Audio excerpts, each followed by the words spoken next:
Sot shënohet 4 vjetori i njërës prej tragjedive më të rënda rrugore në rajon ku humbën jetën 45 persona përfshirë 12 fëmijë dhe 7 të tjerë u lënduan.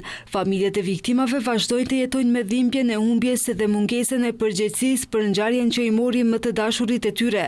Tragjedia ndodhi më 23 nëntor 2021 kur autobusi i kompanisë Besa Trans që po kthehej nga Stambolli u përplas dhe u përfshi nga flakët në autostradën Struma në Bullgari. Hetimet e para përcaktuan shoferin e autobusit i cili gjithashtu humbi jetën si përgjegjës, ndërkaq pronari i kompanisë Bekim Haxhiu dhe përfaqësuesi juridik i subjektit kanë deklaruar se nuk ndihen fajtor.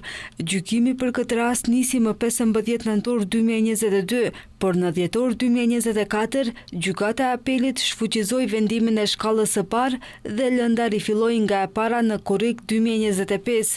Të akuzuar janë sërish Haxhiu dhe përfaqësuesi i subjektit juridik Besa Trans.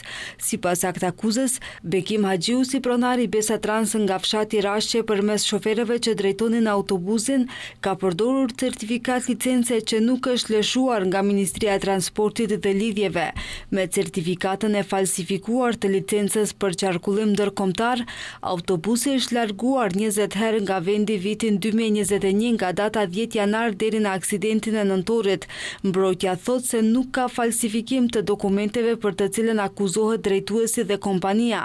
Ata pretendojnë se nuk është bërë dokument i rem dhe as nuk është ndryshuar licenca ekzistuese për të përdorur si e vërtet, por drejtoria doganore një ditë pas aksidentit informoi se pas kontrolleve të kryera është vërtetuar se autobusi i Besa Trans Shkup i cili është djegur në autostradën në Bullgari nuk ka qenë fare i evidentuar se ka dalë jashtë shtetit.